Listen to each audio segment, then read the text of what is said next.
월드 오케이 뉴스. 오늘은 스팀슨 연구소에서 지난 9월 3일자로 발표한 대만의 침공에 대해서 unlikely to invade Taiwan에서 중국이 대만을 침공할 가능성은 작다. 그런 식의 연구 보고서를 발표했습니다. 그래서 저도 대만 문제가 한반도랑 또 관련이 있기 때문에 궁금해가지고 쭉 이렇게 살펴보면서 한번 같이 간단하게 나누면 좋겠다. 전체를 이제 이게 PPT로 하나하나씩 번역해서 하니까 한 100장이 넘어가는 것 같은데, 그래도 말하고자 하는 핵심 요지는 간단하기 때문에 왜 그것이 중국이 대만을 침공하는 것을 가능성이 작다고 얘기를 하냐면은, 상륙작전을 보게 되면은 역사적으로나 여러 가지 사례들을 보게 되면 엄청난 희생을 해야 되고, 이 대만 문제도 프랭클린 루즈벨트 대통령도 2차 대전 때도 이게 이제 포로마사라고 거기를 상륙을 해서 일본에게 이제 대항하기 위해서 점령하기로 했다. 그것을 철회했는데 너무 그 출혈이 심하기 때문에 그런 내용도 이렇게 나와 있습니다. 그래서 이런 내용들을 한번 생각해 보면서 앞으로 중국이 그 대신에 취할 뭐 소규모 상륙전이라든지 특수 부대 투입이라든지, 아니면 중국 지금 본토에 있는 진문 제도, 뭐 거기도 지금 이렇게 대만으로 남아 있는데, 이전에 1949년도에 중화인민공화국이 생긴 이후에 거기도 점령을 하려고 했지만 그게 쉽지가 않았기 때문에 아직까지 대만이 관리하고 있는 것만 봐도 그 섬을 점령하는 것은 그게 쉬운 것이 아니다라는 것을 알 수가 있는 것 같습니다. 그렇다면은 왜 이렇게 중국이 대만을 2027년도인가 뭐 이렇게 시진핑이 다시 또 집권하기 위해서 자기 3기 집권이 마치기 전에 이렇게 해야 될 것이라는 것이 나오냐. 그것이 출처가 어디냐. 그것이 워싱턴이라고 지적을 하고 있습니다.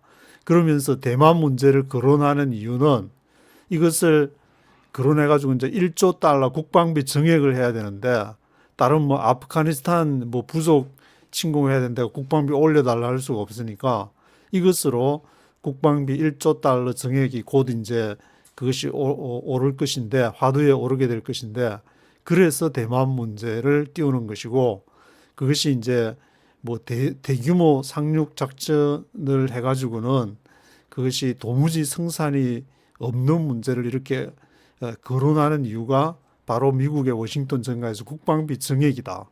맨 나중에. 그래서 이것을 미래 세대의 돈을 또 갚으라고 떠넘기는 그런 사태가 채권을 발행한다든지 그런 식으로 떠넘기지 말아야 될 것이다. 그것을 이렇게 쫙 굉장히 긴 내용으로 설명을 하고 있습니다.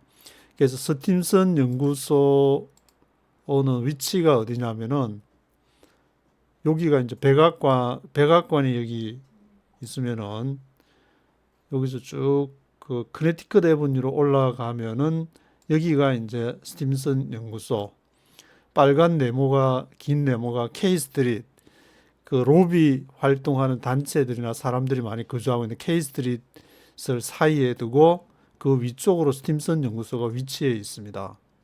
이 스팀슨 연구소는 언론에서는 이제 중립 노선을 견지한다고 하는데, 우리가 아는 38 노스, 북한의 위성으로 이렇게 해서 가끔씩 중요한 그 핵 관련 소스를 제공하는 38 노스가 이 미국의 싱크탱크 스팀슨 센터 산하로 편입이 됐다. 2018년 5월 달에 그렇게 기사가 하나 있어서 말씀을 드리고, 여기에서 있던 위터 선임 연구원이 스팀슨 센터의 38 노스 이사 겸 수석 연구원으로 지금 일하고 있다고 합니다.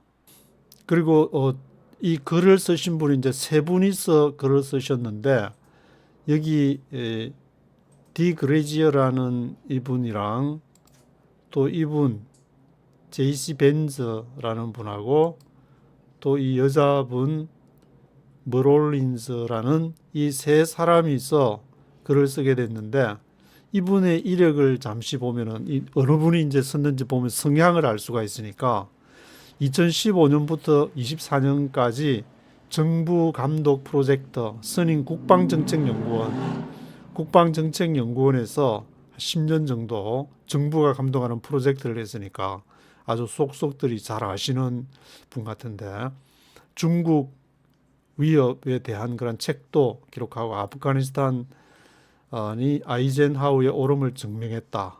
그리고 또 F-35에 대해서도 F-35 실패의 유산들 그러한 것을 저술했고, 이분은 국방 전략 및 계획 프로젝트를 이끌고 있고, 또 싸우지 않고 이기기, 군사적 강압과 미국 외교 정책, 전쟁 외의 무력 사용, 사이버 공간에서의 책임 강화 이런 책들을 저술을 했고, 현재로 미국 외교협회 CFR의 임기 회원이라고 얘기를 하고 있습니다.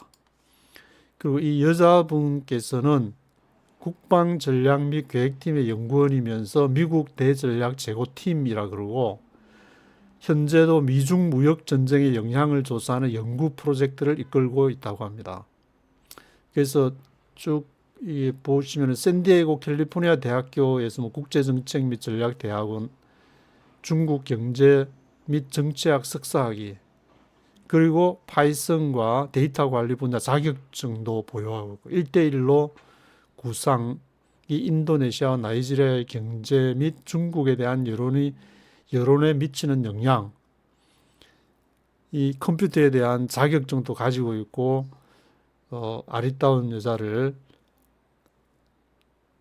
결혼은 했는지 모르겠지만 아직 미혼이면은 한국의 유망한 청년이랑 같이 결혼해서 대한민국을 위해서 좀 고려를 해서, 대한민국이 지금 중요한 위치로 부상을 하고 있으니까 좀 그렇게 하면 안 돼. 그 생각이 언뜻 들었습니다, 저는.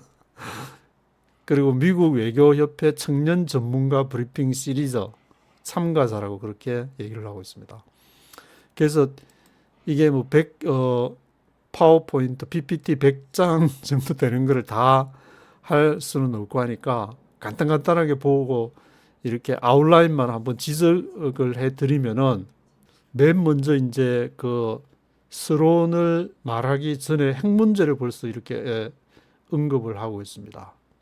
뉴클리어 에스컬레이션에서 이게 핵 위협으로 이렇게 번질 가능성이 높다. 왜냐하면 미국하고 중국하고 같이 핵을 갖고 있으니까 그런 문제를 언급하면서 서문에서는 피터 헤그세스 국방부 장관, 전에 이제 팍스 뉴스에서 앵커로 있었던 이 피터 헤그세스 국방부 장관 얘기를 언급을 하면서, 지금 이제 정책적인 결정이나 이게 통상 그 예산, 일반 예산을 증액을 하는 그 문제를 정당화하기 위해서, 저스티파이 하기 위해서 이러한 그 대만 문제 등을 벌써 이제 첫 번째부터 그렇게 쭉 언급을 해 나가고 있습니다.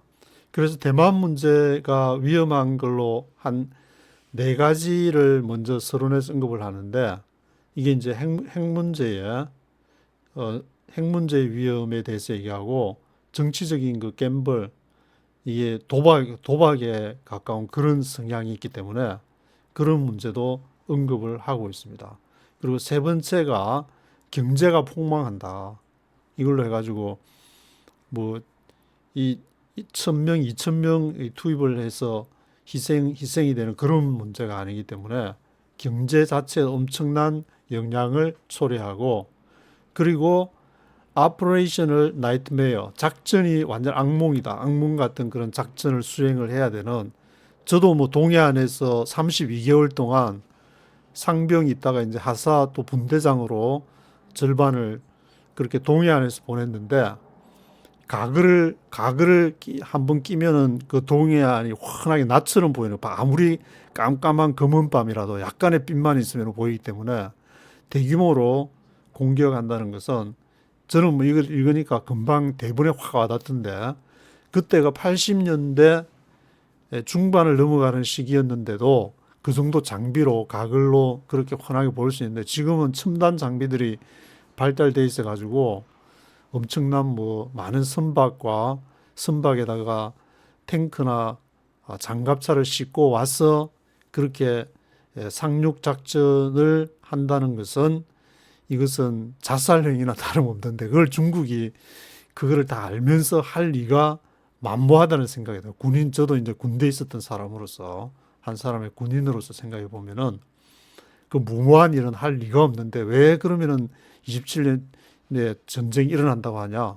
그 워싱턴에서 1조 달러 방위비를 증액하기 위해서 그런 그 분위기 띄우는 그런 것이 있다고 이렇게 스팀슨 연구소에서 깊이 아주 다방면으로 이렇게 쫙 연구를 해가지고 발표를 하고 있습니다.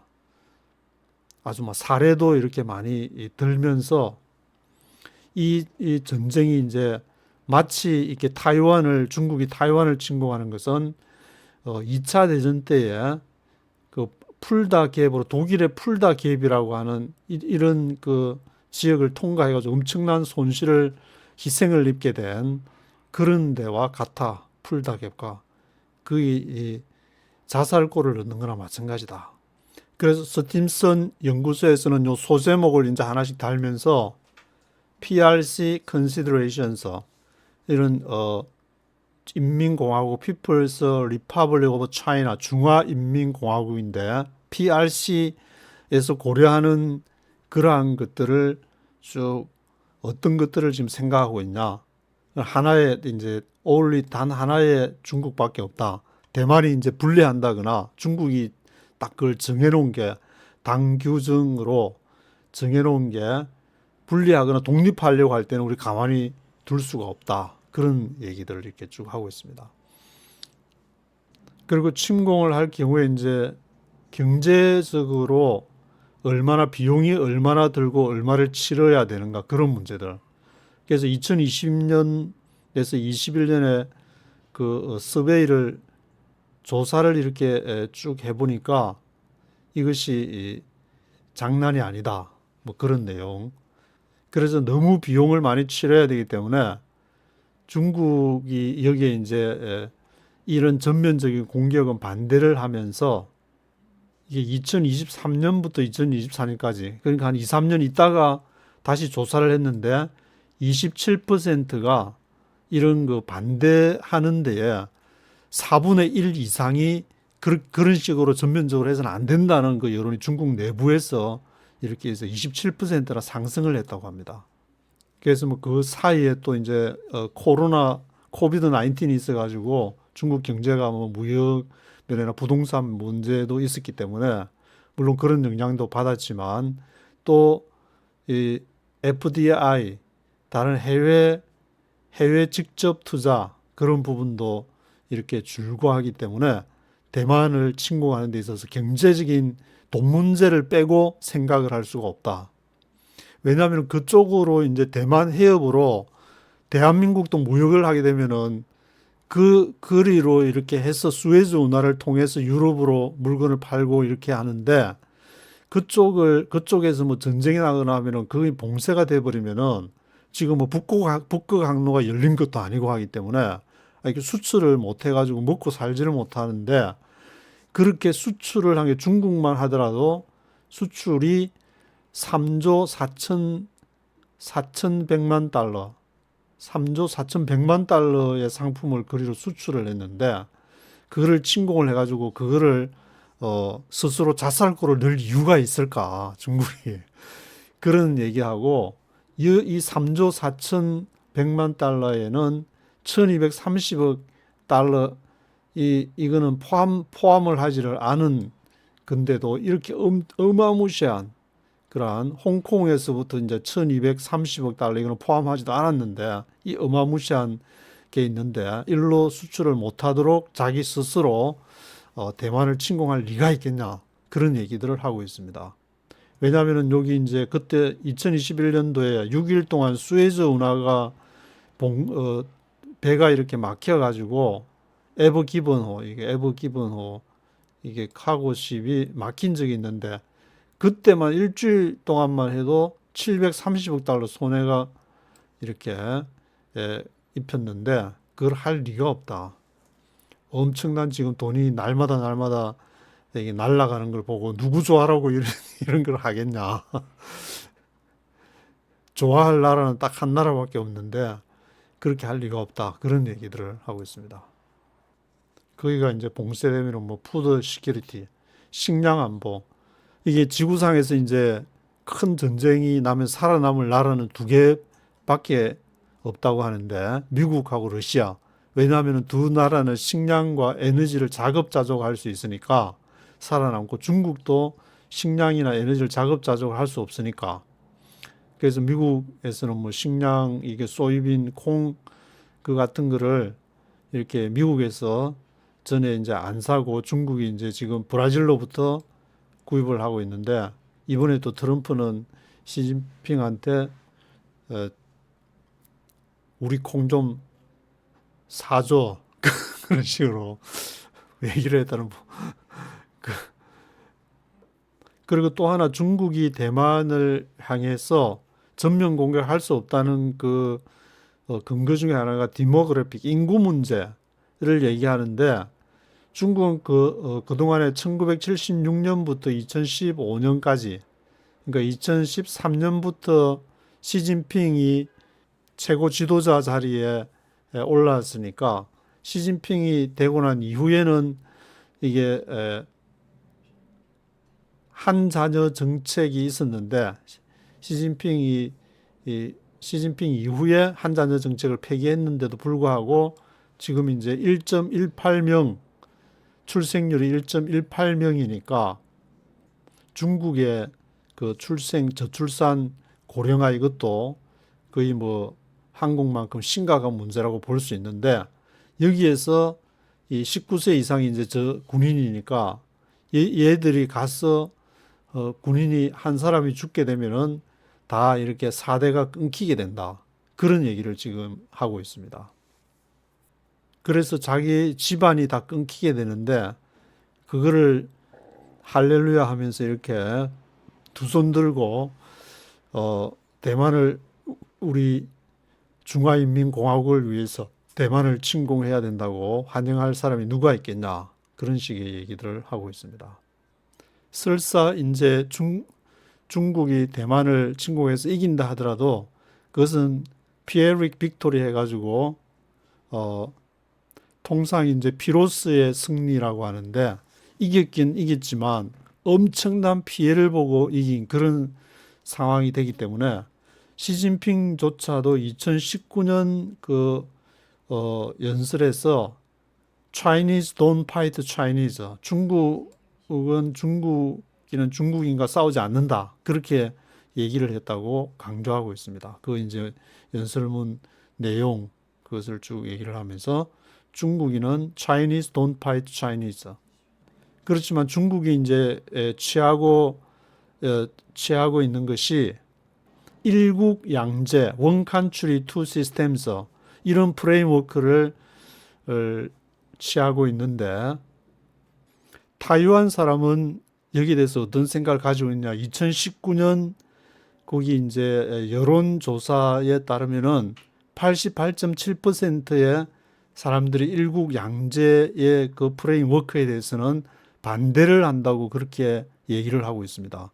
그러니까 뭐 거의 90% 거의 뭐 10명 중에 9명이니까 절대 다수가 이렇게 중국과 한 나라가 되는 것을 반대를 한다. 그렇다고 해서 완전히 독립을 한다면 그 선언함과 더불어서 엄청난 또 손해가 있기 때문에 경제적인 타격을 준다든지 뒤에 이제 그런 부분들을 많이 언급하고 있는데 그렇기 때문에 뭐 그런 것도 쉽지가 않은 것 같고 이것을 이제 전체 국가적인 어떤 그 노력 그런 것이 이제 필요하다. 그래서 여기에서는 이런 그 억지 타이완 컨틴전시 비상시를 대비한 그러한 그 문제들이 워싱턴으로부터 오는 것이 아니라 not come from Washington but from within China itself. 중국 자체 안에서 문제가 생기는 거지 워싱턴 워싱턴으로부터 그런 문제가 생기는 것은 아니다. 워싱턴의 영향을 받고 전쟁해야겠다, 말아야 되겠다.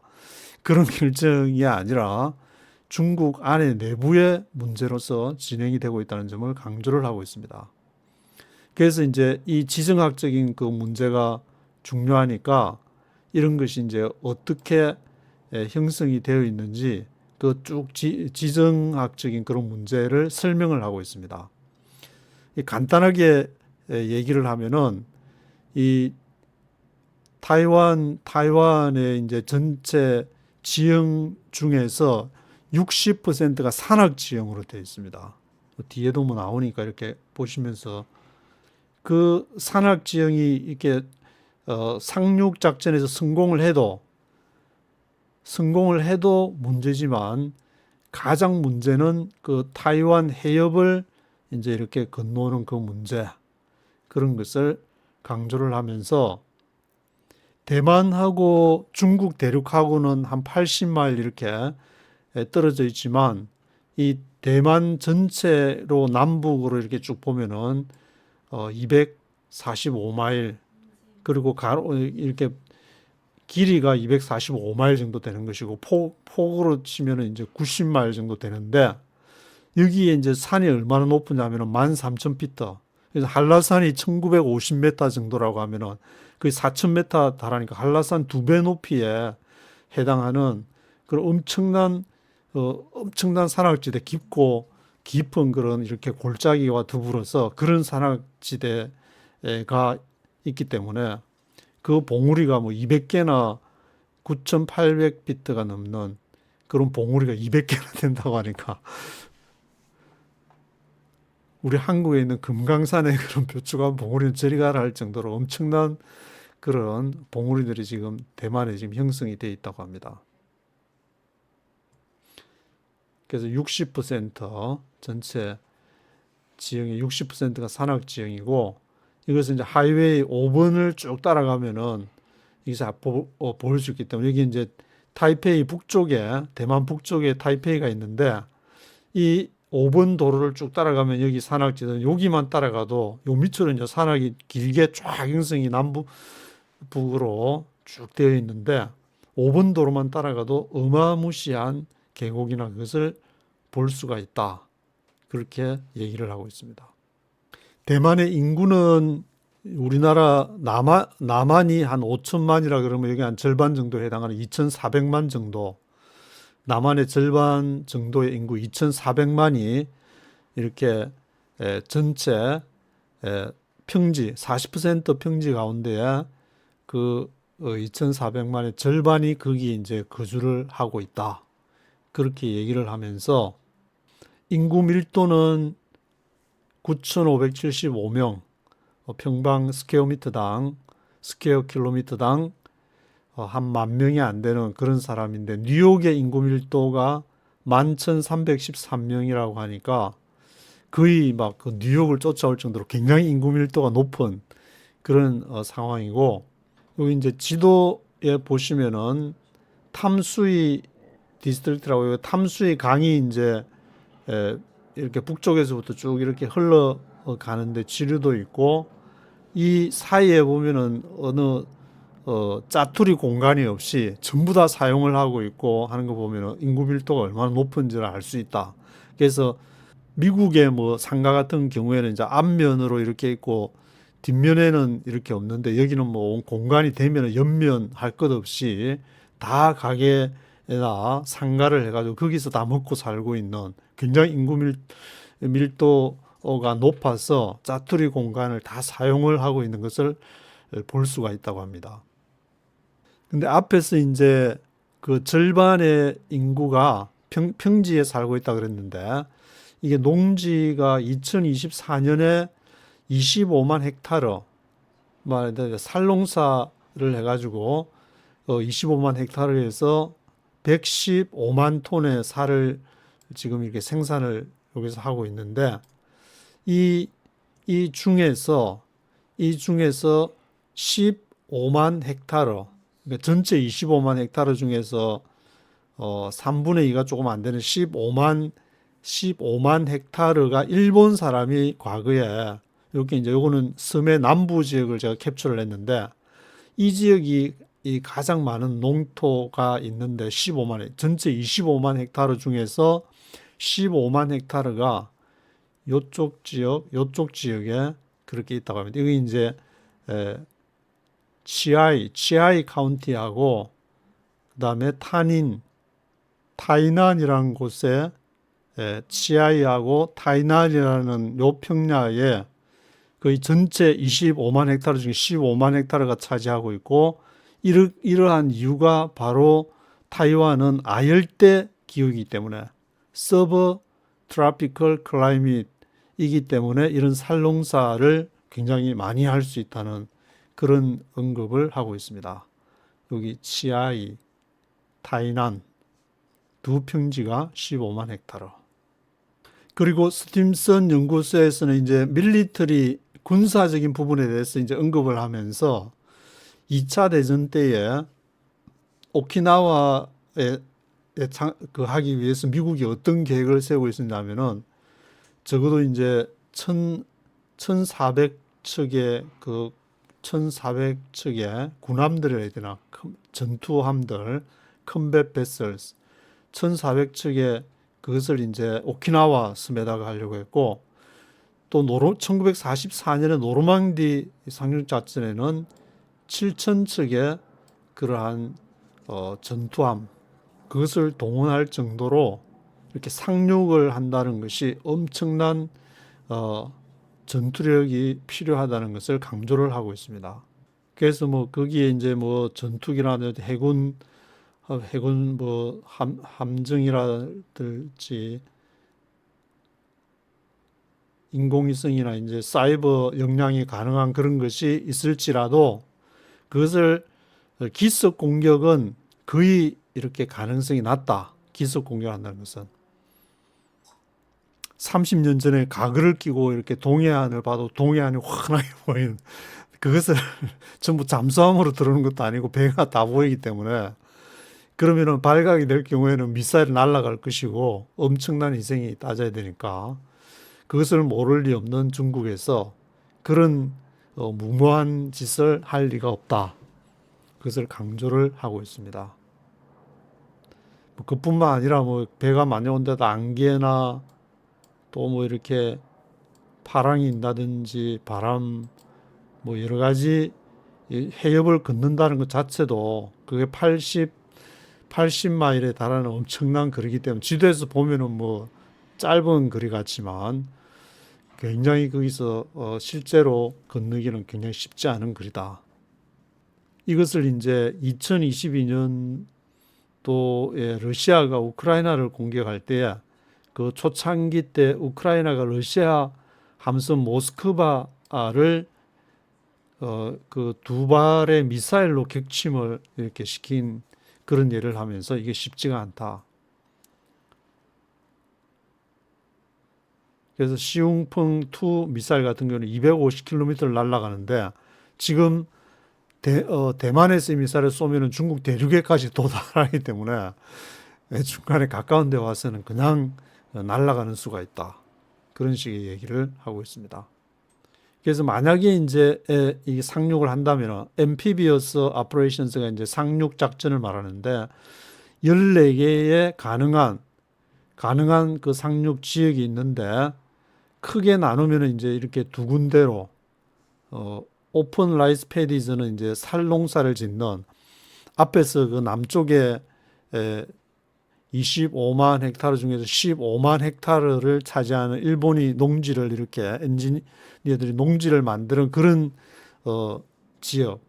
그 다음에는 이제 거대한 도시들이 있는 그래서 도시에 착륙을 하게 되면 이제 시가전을 해야 되고 논 같은 데는 와서 라이스 패디즈 이런 데는 가기가 힘들다. 왜냐하면 전차나 장갑차가 앞에 이제 길이 있으면 가다가 뭐 이게 파괴가 된다든지 하면은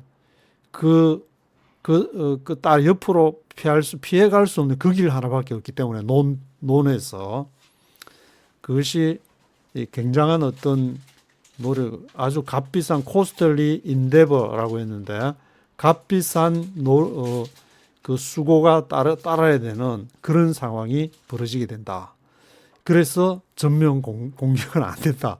안 된다는 얘기를 뭐 한두 번 쓸 때가 아니고 계속 말만 나오면 그게 왜 불가능한지를 쭉 얘기를 하기 때문에 이걸 다 제가 보고 나니까 이게 막 함선이 몰려가가지고 막 중국이 또 막 드론 날리고 서로 미사일 날리고 하면은 뭐 상륙해가지고 한다는 상륙해도 문제고 가는 것도 문제고 도시가전도 문제고 하여튼 그리고 이제 뭐 대만이 가만히 팔짱 끼고 보고 있는 것도 아니고 전체 예비군하고 합쳐가지고 200만에 가까운 그런 군사들이 방어 진지를 구축하고 기다리고 있기 때문에 거의 불가능에 가깝다.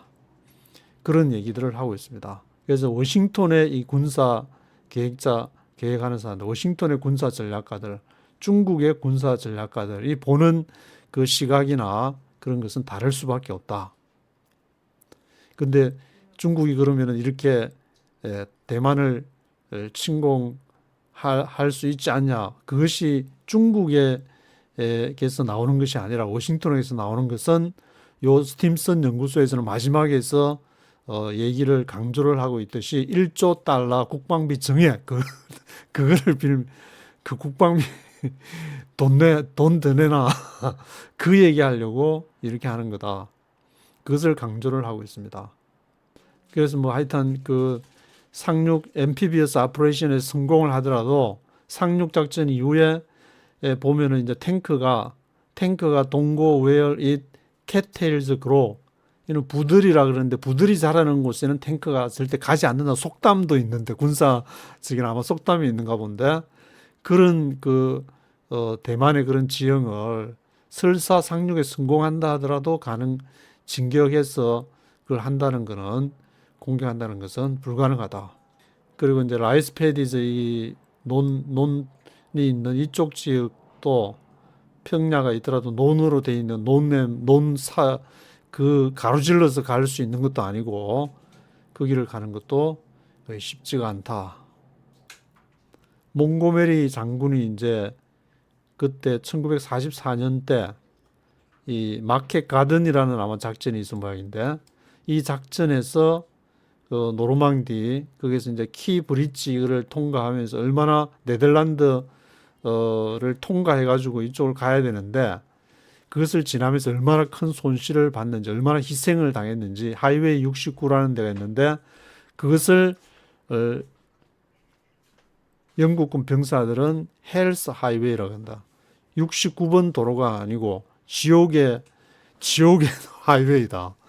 얼마나 많은 희생을 했으면은 그 길을 통과하는 게 이렇게 쉽지가 않기 때문에 아무데나 대만도 아무데나 내려서 아무데나 갈 수 있는 데가 아니고 딱 두 군데 라이스 패디저 그 논이 있는 그런 지역하고 그러면 거대한 도시가 있는 그런 지역으로 가야 되는데 이건 쉽지가 않다.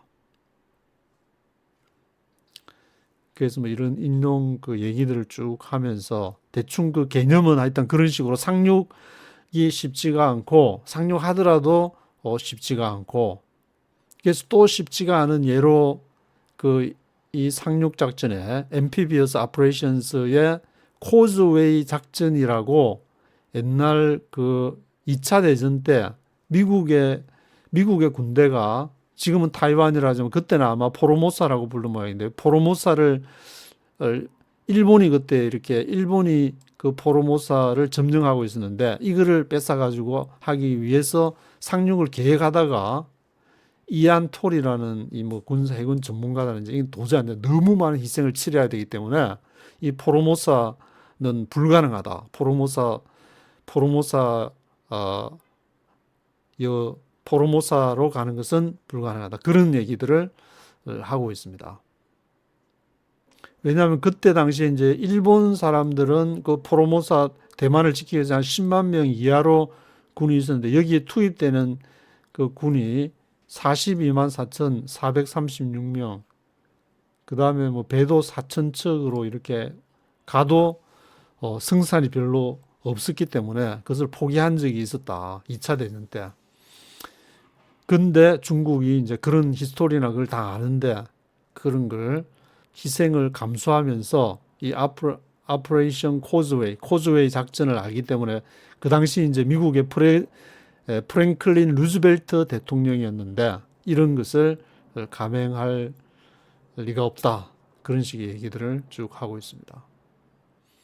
지금은 이제 미국 해군이 790척 배에서 6,768척으로 이렇게 늘어나서 뭐 온갖 이렇게 쭉 하고 수륙 양용 작전도 하고 저도 이제 독석에서 있으면은 TS 훈련을 할 때도 저도 옆에서 이제 약간 참여한 적이 있는데 그 호버크래프트 같은 수륙 양용차에다 전차 막 장갑차 막 싣고 이렇게 막 상륙하는 걸 보면은 어마무시한 이렇게 전력이 저 멀리 군함이 이제 떠 있고 독석에서 이렇게 독석에 막 그 착륙하는 그런 걸 보는데 이게 이제 굉장히 그 쉽지 않은 현장에서 저항이 부딪혀올 때 이게 쉽지가 않기 때문에 그 전문가들이 여기 이제 대만에 대해서 공격하는 것을 그때 당시 프랭클린 루즈벨트 대통령 때 또 반대를 했었다. 그런 얘기들.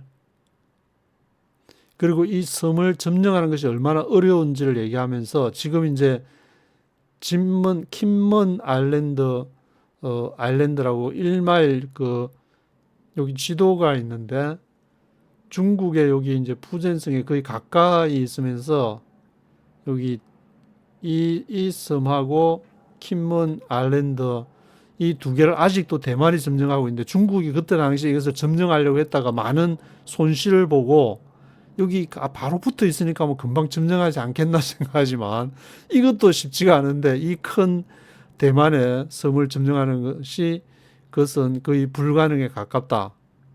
그런 이제 얘기들을 쭉 진행을 하고 있습니다. 그래서 그 당시에 이제 이게 킴맨 아일랜드 이게 1954년에 아이젠하워 대통령은 그걸 이제 핵무기를 이렇게 PRC 중화인민공화국에 사용할 것까지도 생각을 했었다. 이런 얘기도 나오고 있습니다. 그 이후에도 계속 이렇게 밀고 당기고 하는 것을 20년 동안이나 계속할 정도로 대만이 아니고 바로 옆에 있는 섬인데도 이런 갈등이 일어나는데 이거에 수천 배의 큰 이 대만 섬을 이렇게 점령한다는 것은 그게 쉽지가 않다. 그래서 대만은 1949년부터 87년까지 근 40년 가까이를 이 마셜로 하면은 이제 계엄령 윤석열 대통령이 생각이 나는데 윤석열 대통령이 2024년 1, 2, 3 12월 3일 날 했던 그 계엄령을 거의 40년 가까이나 그렇게 하면서 이걸 이 대만 섬을 수호를 하기 위해서 이제 백색 공포로 이렇게 알려졌다 그러는데 그런 이렇게 엄청난 시간을 보냈기 때문에 이게 쉽게 대만이 무너질 수가 없다. 그런 얘기들. 그리고 이제 중국이 섬을 점령한 예를 얘기하면서 1974년도에 파라셀 군도 얘기를 하고 있습니다. 여기 지도를 제가 하나 가져왔는데, 여기 베트남이 이렇게 쭉 있으면은 여기 이제 하이난 섬이 있고, 요 오른쪽에 있는 여기가 바로 이제 파라셀 군도라는 요 섬이 있는데, 여기에 이제 중국이 1974년도에 상륙을 해서 점령한 그러한 얘기를 하고 있습니다. 그렇지만 그 섬하고 대만하고는 비교를 할 수가 없으니까 대만 섬에는 군인들만 하더라도 이게 ROC가 이제 Republic of China, ROK 하면은 Republic of Korea, 여기는 ROC, Republic of China 대만 중화인민공화국 대만을 말하는데 대만의 군인이 258만 명이나 된다. 258만 명. 이것은 이제 예비군하고 다 포함해가지고 실제로 전쟁이 났다. 그러면 앞에서 이제 90%에 달하는 사람들이 일국 양제 그런 것을 다 반대를 한다고 했는데, 그렇다고 해서 완전히 독립하면 또 큰 문제가 되니까 아주 조금 어중간한 그런 위치를 지금까지 계속 취하면서, 그렇게 우리 이 한반도처럼 남북이 이제 평화협정을 맺은 것도 아니고 휴전을 했다는 것은 언제든지 다시 전쟁이 날 수 있다는 그런 상황인데, 여기 중화인민공화국하고 여기 중국하고도 이렇게 그런 관계를 이렇게 맺고 있는 것을 긴장이 항상 이렇게 되어 있다. 그리고 19세부터 군대 가니까 여기도 19세부터 군대를 가고, 중국에서도 아마 이제 19세부터 군대를 가고, 그래서 중화인민공화국 ROC에서는 4만 명의 그 해군 말하는 것 같은데 해군을 가지고 있고 167개의 함선을 가지고 있다. 그리고 8척의 청군 프리깃함이 있고, 그리고 미국의 올리버 해즐드 페리 프리깃함도 이렇게 가지고 있고, 뭐 쉽지가 않다는 얘기들은 이제 여러 가지 무기들을 막 언급하면서 F5나 미라지, 뭐 FCK-1 무기들을 그 숭펑 미사일 150km 유효거리 중국 대륙까지 갈 수 있는 그런 미사일도 지금 언급을 하고 있으면서, 또 매년마다 애뉴얼 밀리터리 엑서사이즈 군사 훈련하고 있는 것도 그렇게 얘기를 하고, 대만에는 뭐 TSMC도 있지만 여기 드론도 있어가지고 드론도 또 사용하는 뭐 그런 문제들 쭉 언급을 하고 있습니다.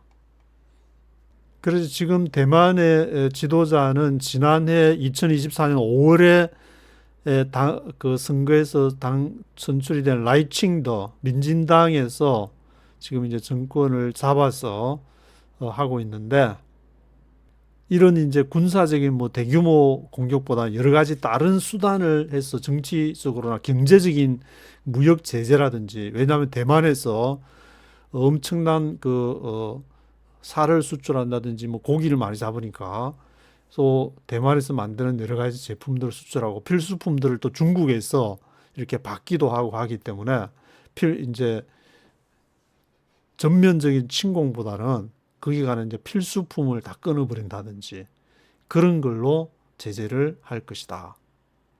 이게 전면 공격이 또 안 되는 이유 중에 하나로서 이제 이게 인터내셔널 리스판스에서 국제적으로 반응이 어떻게, 왜냐하면 글로 배가 지나다녀야 무역을 하면서 이게 물건을 이렇게 주고받고 하면서 돈도 벌고 자기가 필요한 물건이 있는데 거기를 막아버린다. 그러면은 이게 국제적인 공조 체제가 형성이 돼가지고 그게 대해서 중국에 대해서 대중국 그 입장이 될 것이기 때문에, 그걸 보더라도 외교적으로도 이거는 불가능한, 이러다 뻔하게 어떻게 될지를 지금 열거한 것만 해도 막 대여섯 가지 안 되는 이유가 너무 뚜렷한 것만 해도 5손가락, 6손가락을 이렇게 꼽을 이유들이 난무한데, 그거를 전면적으로 엠피비어스 아프레이션서 이렇게 상륙 작전을 감행할 이유가 없다. 그런 얘기들을 계속하고 있습니다. 그러면서 이제 후티 반군 얘기도, 예멘에 그 후티 반군이 있는데 2023년 11월 달에 여기 후티 반군에서 이제 홍해를 막는다. 그러니까 거기 배가 지나다녀야 되니까 여기에 뭐 온 나라들이 이 20개 나라가 더 되는 나라들이 다 연합을 해가지고 그것을 막았다. 왜냐하면은 거기로 자기들이 필요한 물건이 오는데 이 물건을 갖지를 못하면 나라 경제가 시스템이 돌아가지를 않으니까, 이게 그 대만도 이제 그 비슷한 그런 상황이기 때문에 이 후티 반군의 예를 봐라. 그런 식으로 얘기를 하고 있습니다.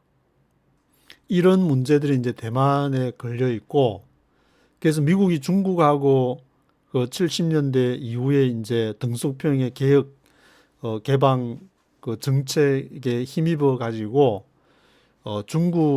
중국과 미국이 손을 잡을 때도 대만의 이런 관계법, 타이완스 릴레이션스 액트 이런 문제들이 있기 때문에 항상 그 미국은 중국과 대만 이게 이제 그 사이에서 긴장의 어떤 그런 걸 계속 이렇게 이끌어온 그런 상황이기 때문에 지금도 미국과 중국의 어떤 힘 겨루기 속에서 대만이 거기에 이제 놓여 있기 때문에 한반도가 여기에 대해서 잘 파악을 하고 잘 대처를 해야 되지 않을까. 근데 전면적인 걸 저도 이걸 읽어보면서 전면 공격이라는 거는 이거는 한두 가지, 두세 가지 있어 그랬는데 대여섯 가지 예의를 계속 들면서 얘기를 하는 거 보면은 전면적인 공격은 그건 불가능하다. 그러면은 어떻게 할 것인가? 다른 이제 방법적으로 경제 제재라든지 정치적인 제재라든지 여러 가지 이제 그런 지역적인 문제들을 생각을 해봐야 되지 않나 그런 생각이 좀 들게 됐습니다. 뭐 피터 자이안 얘기도 나오고 또 대만하고 일본하고 2023년 여름에 뭐 이렇게 연합 훈련한 것보다 다른 또 여기에 보면은 이제 일본, 사우스 코리아, 필리핀, 오스트레일리아 여러 가지 이제 태평양 주변의 그 나라들도 같이 다 연관이 되어 있는 거 그런 얘기들을 하고 있습니다. 그렇다면 이제 전쟁이 아닌 그런 이제 수단들은 어떤 것이 있느냐? 대만이 중국으로부터 완전히 이제 뭐 이렇게 분리한다든지 또는 스스로 독립을 한다든지 그럴 경우에는 큰 분쟁을 초래하게 될 것이다. 왜냐하면 중국도 하나의 중국 정책을 취하고 있으니까 그런 문제들 복잡하게 이렇게 얽혀 있는 문제들이 있기 때문에 전면적인 공격보다는 이 수출을 엑스포트 컨트롤에서 수출을 통제를 해가지고 필수품들이 대만에 못 가게 이제 막는다든지 뭐 하여튼 뭐 그런 문제들 주요 산업들에게 뭐 필요한 물품을 안 줘가지고 공장이 못 돌아가게 한다든지 그런 문제들을 언급하고 또 대만은 중국으로부터 이제 뭐 석탄이나 석유나 여러 가지 이제 필요한 그러한 물자들을 받지 못하도록 중국에서 이제 제재를 하는 뭐 그런 것을 얘기를 하고 있습니다. 또 하나 이제 중국이 취할 수 있는 대만에 대해서 취할 수 있는 것은 해상 봉쇄라든지 뭐 그런 문제들 그런 것이 바로 앞에서 푸젠성에 가까이 있는 킨먼이나 마츠, 타이핑 아일랜드 뭐 이런 섬에서 그런 해상 봉쇄를 취할 수 있을 것이다. 뭐 사이버 어택도 얘기를 하고 또 뭐 바다 이제 대만하고 이렇게 케이블이 연결되어 있는 모양인데 그 케이블도 이제 뭐 절단하는 문제. 그러면은 이제 또 수백만 명이 그 바깥 세상과 이렇게 연결이 되어 있는 것이 그 케이블인데 그걸 잘라버리면 또 고립이 되어버리는 그런 상황이 되기 때문에 그런 것을 언급을 하고 있습니다. 그리고 이제 징벌적인 공격이나 뭐 작전 등에서 앞에서 언급한 건데 사이버 어택이라든지 미사일 뭐 공격이나 뭐 이런 것들 또 재정적인 뱅킹 파이낸셜 서비스 하니까 은행과 금융 서비스에 대한 거 정부 기능 마비 뭐 이런 것들도 지금 이렇게 포함이 되어 있는 그런 것을 설명을 하고 있습니다. 그래서 섬 전체는 다 점령을 못 하더라도 가능한 뭐 하나 또는 더 이상의 그런 지역들을 점령을 할 수도 있지 않느냐 뭐 그런 문제들 이런 데는 특수부대 같은 거 뭐 이렇게 잠수정을 탄다든지 아니면은 작은 보트로 쫙 오면은 그것이 발각이 안 될 수도 있으니까 뭐 그런 식의 어떤 군사적인 부분적인 어떤 점령 뭐 그런 것도 얘기를 하고 있고 또 뭐 구테타에 대한 그러한 것도 언급을 하고 있습니다. 그러면서 재밌는 거 하나는 여기 이제 1968년도에 블루하우스 레이더 청와대 기습 사건 그때 김신조가 청와대 800m까지 와가지고 박정희 대통령의 모가지를 딴다 그래서 800m까지 블루하우스에 온 그거를 언급하면서 이런 식의 라이칭드의 뭐 모가지를 딸 건지 그런 얘기를 예로서 1968년도 김신조의 청와대 기습 사건 언급하기 전 좀 재밌게 좀 이렇게 보게 됐습니다. 그래서 뭐 그런 특수부대 네이비실 뭐 이런 것도 쭉 언급을 하고 있고, 그래서 여러 번 언급을 하고 있지만 결국에 중국 지도부에서는 CCP 리더십이 풀스케일 인베이전 오브 타이완보다 다른 그러한 대안을 이렇게 생각하고 있는 거다. 풀스케일 인베이전 오브 타이완, 타이완의 전면적인 공격은 아니다라는 것을 계속 강조를 하고 있습니다. 그러면 이제 현재 그 군사의 실제 상황은 어떠한가 해서 먼저 질문으로 시작하는데, 그렇다면 왜 중국은 타이완을 아직도 점령을 하지 못하고 있냐. 그걸 설명하면서 이제 1949년 이후로 한국 전쟁에도 참전하고 또 그레이트 리포홀더라고 모택동의 이제 대장정 그런 것도 언급을 하고, 문화혁명 1960년대에 있었던 문화혁명, 그 다음에 천안문 그 광장 사건 이런 것들을 지나면서 바깥에 눈 돌릴 그 시간이 없었다. 그리고 2001년도에는 WTO에 가입하면서 또 돈 버느라고 정신이 없었고, 그 시간을 지나다가 이제 지금 어느 정도 자리 잡아서 이제 대만을 통일을 하겠다고 하는데, 그런데 전면 공격은 아니다. 뭐 그런 식의 쭉 얘기를 하고 있습니다. 그래서 이제 결론 부분에 가면은 첫 번째는 그 핵 전쟁의 위험이 있다. 대만을 공격할 때 정치적인 또 문제, 경제적인 또 손실, 뭐 이런 걸 쭉 얘기를 하면서 대만 해협을 건너서 침공하는 것은 굉장히 낮은 가능성을 보인다. 그것을 언급을 하고 있습니다. 그렇다면 우리가 이제 유튜브나 언론상에서 보는 것은 중국이 대만 침공한다 2027년도 언제부터 그렇게 했냐면은 US 내셔널 시큐리티 이스태블리시먼트, 미국 그 워싱턴 정가에서부터 2016년부터 이 문제가 대두가 됐다. 2016년 중국의 대만 공격 발원지는 어디냐? 중국이 아니라 워싱턴 정가에서 시작이 됐다.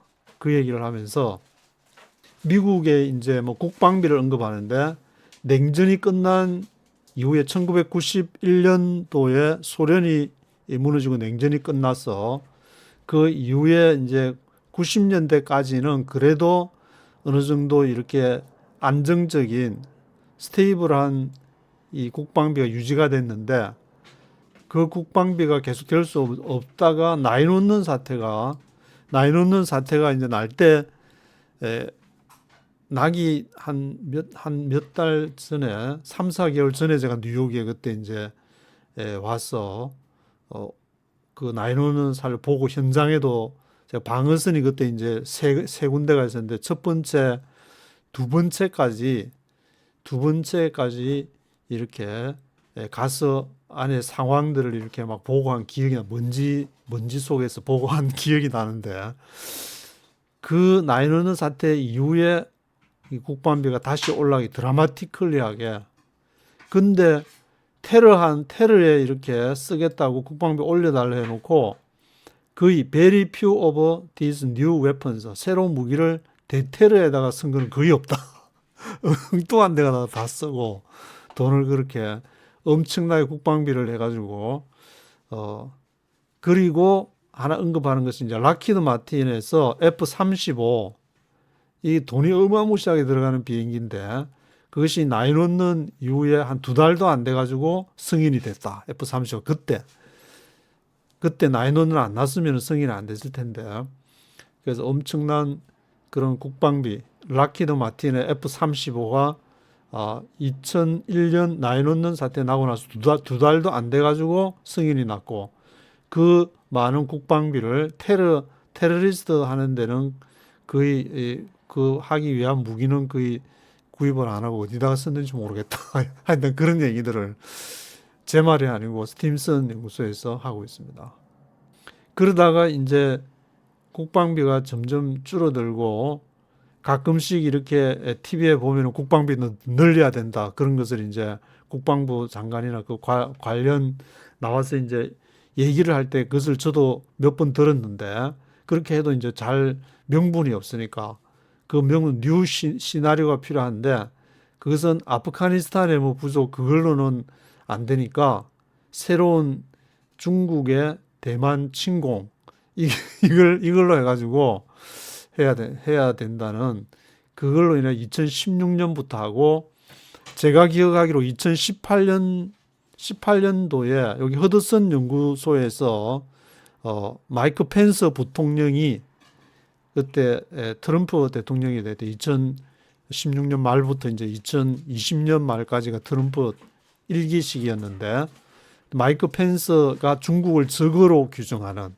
2018년도에, 그 이후에 이제 그 사이에 중국이 대만을 또 침공할 것이다. 뭐 그런 문제들이 밑에서 복선을 깔고 이렇게 쭉 지내오면서, 그래서 이런 그 문제 중에서 핵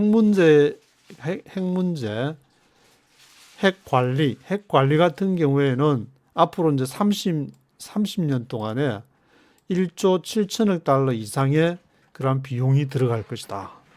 핵무기 관리에도 어마무시한 비용이 들어갈 것이다. 이렇게 보면 북한도 핵무기를 만들어 놨지만 그것을 관리하기 위해서 어마무시한 돈이 들어갈 것 같은데, 이번에 이제 10월 31일 날 경주에서 열리는 에이펙 정상회담에서 김정은이하고 트럼프하고 만나서 또 무슨 얘기를 할지 좀 기대가 되기도 하고 우려가 되기도 하고. 근데 지금은 이제 김정은이 또 결단할 때가 되지 않았나, 그런 좀 생각도 들기도 합니다. 그래서 이제 마지막 드디어 길고 긴 여정을 끝나가지고 마지막 여기에서는 미 국회에서는 이렇게 짧은 이렇게 논쟁이 있게 될 것이다.